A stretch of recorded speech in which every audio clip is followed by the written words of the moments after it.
make sure that you understand what you're doing in the tool before you do said thing in the tool, right? Like, that's probably, like, we've seen large cases where someone thought they were applying a file type exclusion, right, to a single server or endpoint, when in reality they were ***, ignore all scans for all email incoming for the entirety of the environment, right?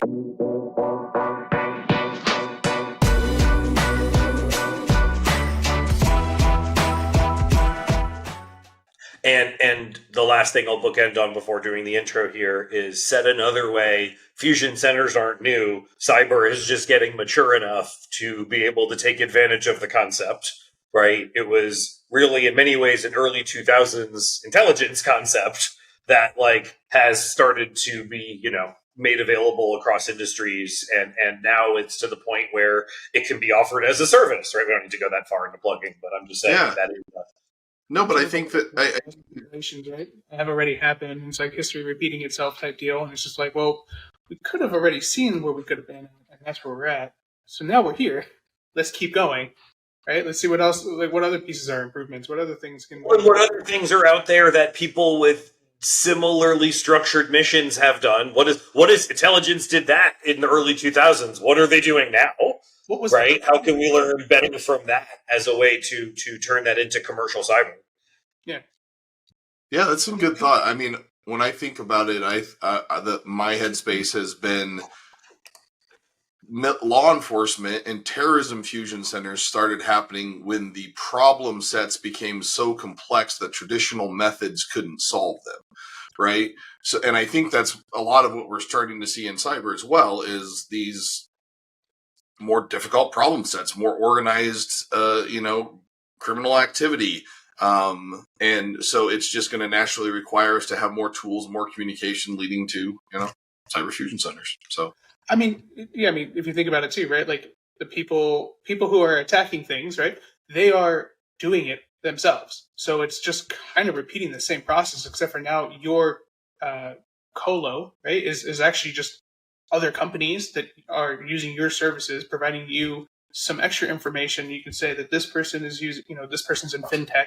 What other clients do I have that are fintech related, and how can I help them do the same thing while it's making this collaborative move without the client or anyone actually really knowing about it, right? Like, that's just something that that is capable of being done. So one thing that you just hit on, Joel, is that, and I believe what you're referring to, many people say would have a bit of an overlap with ISACs. I don't actually think that's the case. Over the left outside corner, because fuck you. If you were an easier back to work with, I wouldn't have to do that, but you're not going to score on me every game. Okay, so what other types of... So I thought you were going in one direction with that question, and just as an example would be, and one of the reasons, the free tool, the Slack, is a great is a great point out, right? Of why stay with Slack or use Slack instead of Teams. So the thing I'll bring most recently, right, is that there's a couple of examples. Intune and Mac management, right, is a great example of, if you want heavy Mac configuration, you shouldn't use Intune. Right? It's free. It can do the basics. You can check the compliance box that you have Mac management, right? But you are going to smash your head into the keyboard, right, repeatedly trying to do it without something like Jamf, right? So that's another example of where tool choice makes your security environment, yes, you're checking the compliance box, theoretically the same with both of those solutions, right? But actual, impact from a security perspective, configuration, ease of use, right, automation, etc., like Jamf is going to blow Intune away right now. Right now, that may change in the future. Microsoft, even just recently added more features on the iOS side, right? So that's the thing that is nice about that, is when you are integrated into that suite, you do get those new features that come in, but at the same time, you're also a slave to the Microsoft development roadmap, right? So the one that I'm going to pick on Joel for, because what I think I heard is basically when the integrated tool set, which, by the way, I think that's the word that you've both said is integration. And so the reason why you pick a tool set, and the Cyber Fusion Center fundamentally is all about integration. So you got to pick tools that integrate nicely together in order to support the concept of a fusion center, right? So that's should be self-evident, but that's my job as a moderator here, is to say the self-evident thing. So what I think I heard you say, Jay, and I think is a really good point, because I didn't even think of the Jamf Intune thing. I had a more specific one. That's one that Joel likes to talk about every once in a while with CrowdStrike versus Defender.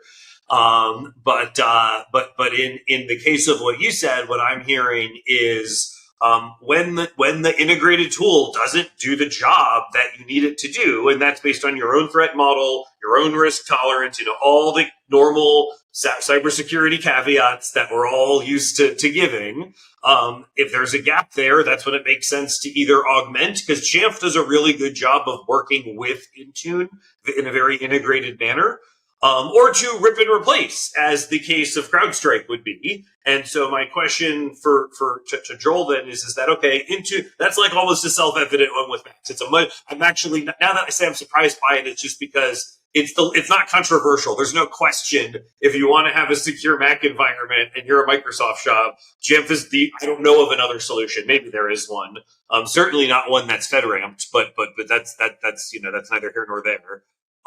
When is it good to do something that's a little bit more, what's the right word?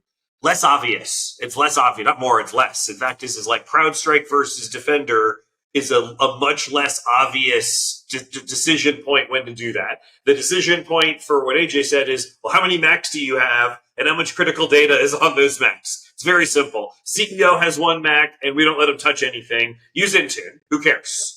Right. But if you have like what we have here, where we're really big on developer tool choice and we really want everybody to come in to be, it's like the least important thing it's so important to a developer and such a low percentage add-on for IT in a corporation to be comfortable in your own environment. Right? That's the world of difference for software engineers and people of that type. Corporate's different, but when you have a team of software engineers and you don't let them work in the environment they're comfortable in, you're just throwing good money after bad. So that's why we believe in it. But what's that tipping point? And again, tipping point for that's obvious. What's the tipping point for something less obvious? And I'm going to pick on Joel because I know you like CrowdStrike. I mean, okay, so one of the parts why I do like CrowdStrike so much is the fact that if you want any bit of information, you can get it all. You get all the telemetry, you get everything. It doesn't hold anything back, right? I actually feel like the interface, right? If we're going to go interface kind of styling, I think Defender just, it loads up everything really slowly. It easily adds 3 to 5 minutes for an investigation that should be relatively easy. You can't multitask it. You can't you can't make it expand out all of the components in one single view, right? And it's easily exportable on the CrowdStrike side. So it depends on what is the magnitude that you're doing this into the environment. So I would say if I'm dealing with more than, if I'm dealing with, I'm just trying to give a freaking number right now. Let's just say 30 alerts a day that are happening on the on the endpoint side. I would way rather do that on CrowdStrike than I would on Defender. Defender, like, just doing the math there, right? It's 150 minutes. Yeah. So the thing I want to tie one thing you just said, Joel, into something that Matt said earlier, right? Which was all of this. I want to bring it back to risk management as well, right? Which is the decisions that we're making about selecting or paying for something or ripping and replacing or prioritize one thing or the other should always be coming back to, am I doing this from a risk managed perspective? And what I mean by that is, Matt, you called out a thing like if there's a key feature missing, right, for a thing that you need, right, and being comfortable in your environment, understanding that nice to haves are not need to haves, right? And I'm going to say the same thing, Joel, right? Which is, as a CISO, if you're coming to me and saying, hey, boss, I have 30 investigations. It's going to take me an extra 90 minutes of analyst time a day to do these because I'm using Defender, right? That's some pretty quick math on maybe a cost difference of several $100,000, right? And you come back to me and I say, oh, that's great, but I need to spend a couple $100,000 on WAF or whatever it may be. That's higher up on my risk management profile. So as long as, I would say, as practitioners, when we are selecting tools, right, and designing something and building something, that we are doing it for progress over perfection, right? That's what I worry about a lot of companies doing is like, oh, I got to have the best in CrowdStrike, and I got to have Jamf, right? And you got to have the Bugatti of everything, right? And it's just not the case. That is not how you build it and are successful in a fusion center. I mean, like just the moments of people, like a great example is where people are absolutely doing that, where I'm going to stand up my environment and I want everything like top notch stuff. And it's like, you don't even know what like, how many logs you're going to be ingesting. You don't even know how many people you have that you're going to have within the next 2 years. You don't know how noisy your environment is because you're not logging anything at this particular time, right? You haven't tuned your main, let's just say, your Entra ID, right? You haven't even tuned that. You haven't tuned Azure as a whole. You haven't done anything. And they're just like, let's just throw money at everything. And it's, it fits the bill. It checks the box and things like, but you kind of shot too quickly. And at the end, and then we've even come into the aftermath of that kind of situation where they have, 1/3 of the products that they have purchased aren't even being utilized in any capacity. It is installed and halfly implemented. And halfly implemented into their environment, but the policies or configurations aren't even done. So I don't know. Like it's to your point, right? It's that balance. Is that great balance that they need to have, and also just that level of self-control. And the thing I would come back with is, again, when you're selecting tools for your cyber fusion center, if you're actually going to build your own internal cyber fusion center, right? POC, POC, POC, POC, POC. Like, if you better freaking POC, right? Because, especially if you're in that smaller business space or you're looking at things, we've already named a couple of products, I guess, or I guess we're not going to pull off mittens or gloves on bashing products, right? But if you go and buy a Sophos CDR, right, and they're like, oh man, we can do 17 things, and you look at their cloud panel, right, and it has a ton of capability in there, right? But I think I'm not going to quote him, but he's another IANS faculty member that basically said the farther that you go down on that stack, the less mature that it gets. Basically, as they were just buying and sticking right things on there, and we go into client environments and they're having to build hundreds and hundreds of exceptions, right, to get something to work inside their environment. So it's really just be cognizant of what's in your environment and what your requirements are, and the difference between a must-have and a need-to-have. That is risk prioritized. And so we talked about prioritization. Let's talk a little bit about cost, right? What are some cost-effective tips that you could give to, especially those in the SMB and mid-market that are starting to learn and understand, hey, I pay a big MSSP bill, I pay for this, I have a cyber threat intelligence stream. What are ways that people can prepare themselves or build an organization that can fit into this well? Let me make sure I understand the question. So what are some of the ways that from a business perspective, that you can build an organization to fit into that kind of model? Correct. How do you prepare for it, right? So it's organizationally, it's in terms of tools, investments. An example, and again, wouldn't work for us because of our developer choice thing, but an example of being like, hey, we only do Chromebooks, or we only pick a single Windows laptop, right? Like, what are ways that people can make it easier to do it? And I'll just speak because we all have shared experiences with customers that will pick that's the thing I want button without necessarily looking at it in terms of the overall security program. And then they're like, well, why does this cost so much money?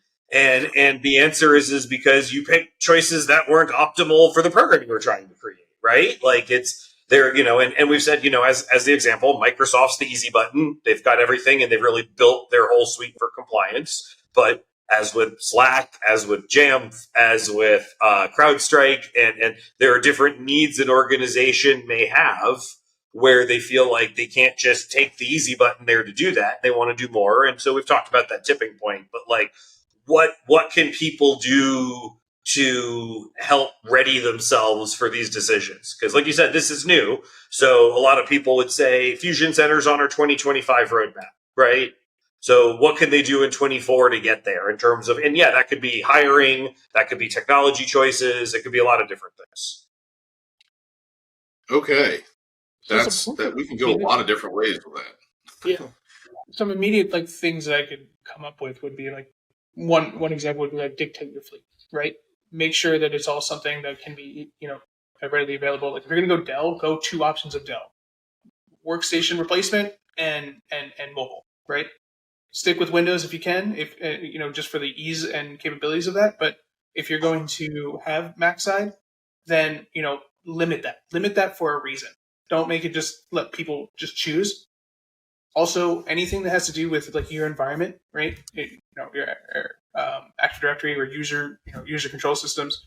Um, Leaving that, like, it may sound like a waste of time to dictate departments, dictate groups, dictate all of that stuff now. Doing that now is going to save you way more hours and headaches and redoing in the future, right? Because again, in the end, the common saying, right? It's you don't know what you don't know, and you can't protect the things you don't know, right?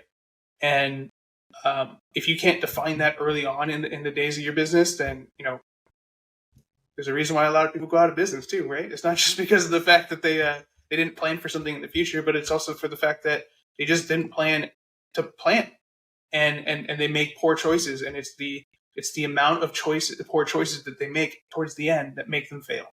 It's not one, it's not two, it's a multitude of bad choices.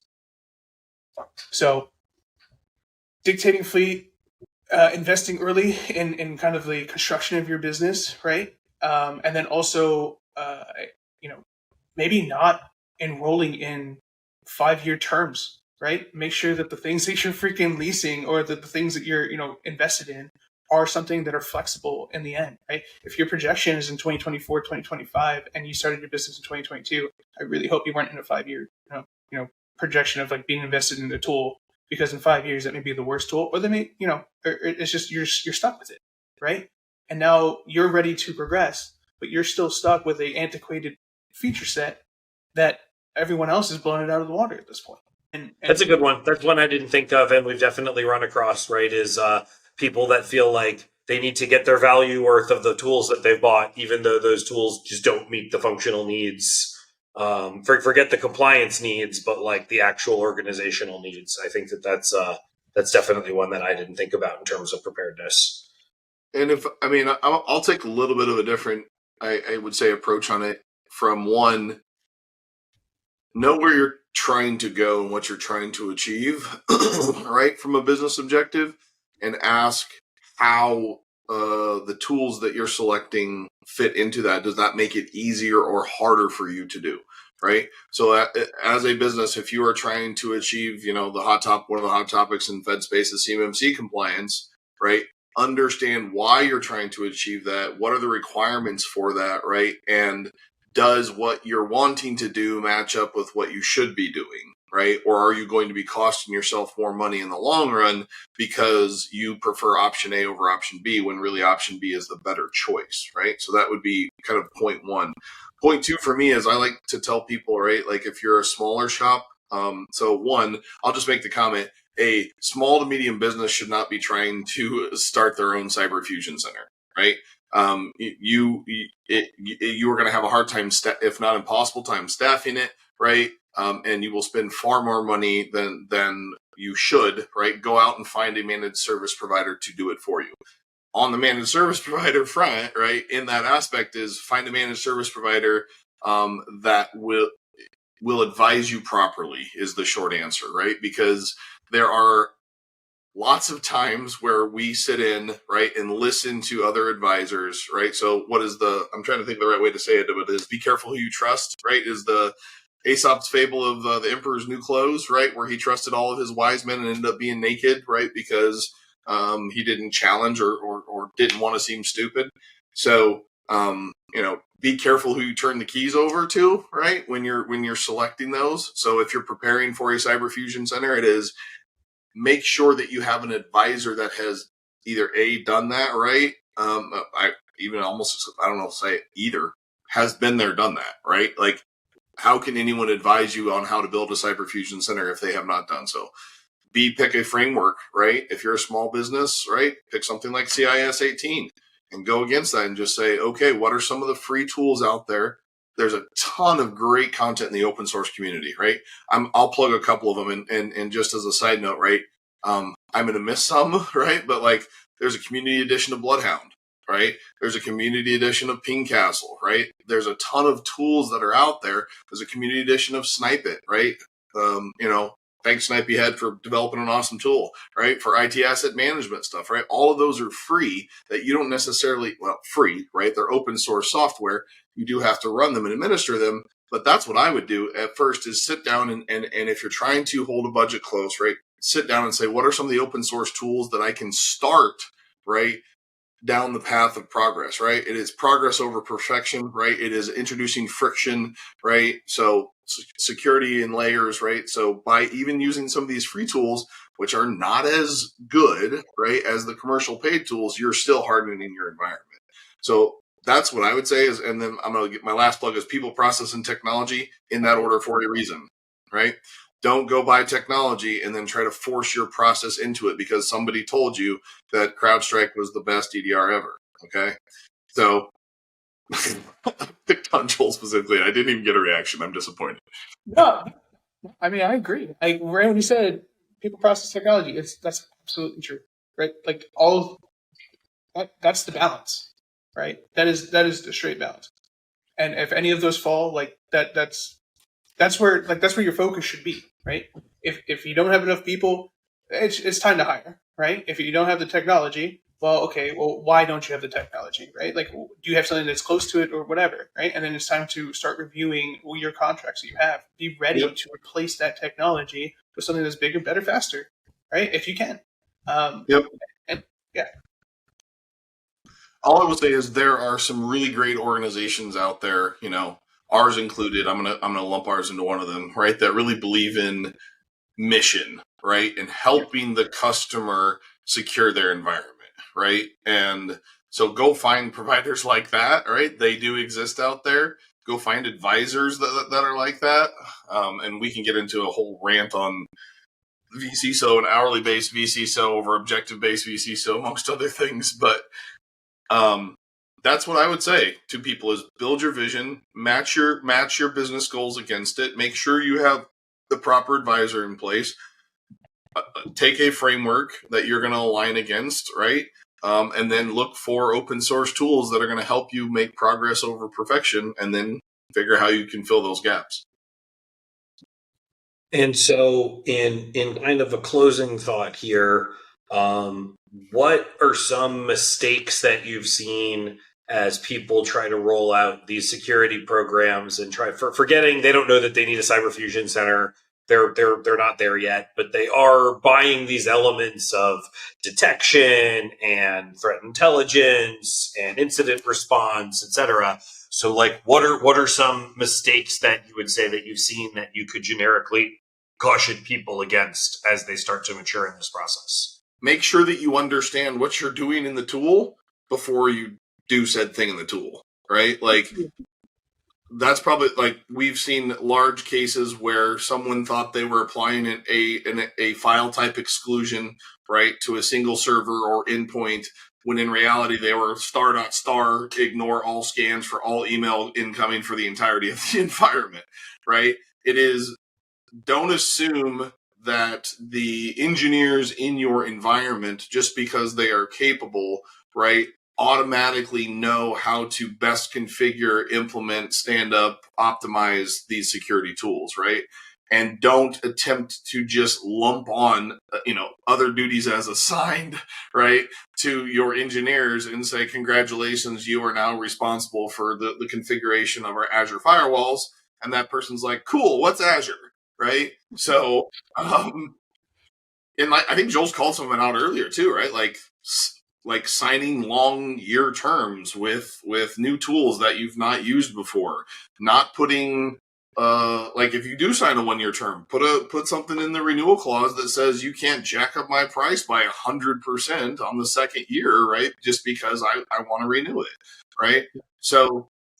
I mean, I think we could talk about mistakes for a very long time, but those are some. That's why I just said some of the top ones. You're right. There's a lot of them. I have one, and I lost it because it was Joel, in the middle of the What you remember the Sentinel like connection hub versus like that's a really easy one to make, right? That was done previously of how the connector was content hub. Yeah, like Sentinel, yeah, the content hub versus like where its connections were. Like basically, like yeah, that's a huge one. Where if you weren't paying attention to it, right, Microsoft was basically saying for months that this change was going to happen, and then they literally, when the date happened, it flipped, and essentially their data connectors and their content hub, the data connector as like the section disappeared and now became content hub, and then you had to install those as individual pieces. It felt and used like the same way, but it's from a different section, and even though it retained the a lot of the connections for you, right? Microsoft did its best to be able to transition things as well as it could. I'll tell you what, man, easily like 60% of the analytics that were associated to the data connectors were not brought in from the content hub. And that was just either turned off or gone, right? Or reverted into its own like tuned, back to like out of the box tuning. So like that made us have to go through and start redeveloping our detections and stuff for and yeah, and to me that just calls out like that's a very specific nuance on one product area. Like if you look at the releases, the release cadence that Microsoft does, right, on a monthly basis, and you expect your 7-person security team to keep up with all of that on all of the tools, like you're it's a recipe for disaster. Absolutely. And also, I also feel like enough people aren't asking the question why, right? Like that's another like big flaw. Is, they see something and it's like, just ask why. Just be curious. Want to understand your environment. So if I ask you why, it's not because I'm calling you out. It's not because I think you're doing it wrong. I just don't know, and the process just looks silly. And then how do you make it better? If something doesn't make sense, ask. Right, is really what it comes down to, and that's a cultural thing. Right, that I really think starts at the top. And as a leader, if something doesn't make sense to you, you can't just be the magnanimous, oh yeah, that makes a lot of sense, I'm going to sit here, right? It's, I don't understand, help me understand, right? Because someone else in the room is asking that same question. If you can build that kind of culture in your environment, you're nailing the head, man. Like, you have to be inquisitive. I mean, AJ asks me why all the time. And I constantly say, like, it's probably because of this. And I go and look, yep, I was right. It was because of this. We figured it out. It's fine. I still went and looked for it. I tried to find the answer. But being asked why makes me then have to be like, okay, now I have to answer. But then there's even moments of where that has even trickled down. Where it's just like, yes, why? And I'm like, I don't know. Hey, why is it like this? And it happens again. And you get a better group of people as well when everyone is in the same inquisitive hive mind. Right? Yep. And then information spreads much more freely. Well, gentlemen, I want to thank you both for your time this afternoon. Have a happy holiday. Really appreciate everyone's time, and thanks to all of our listeners for another installment of This Is Fine.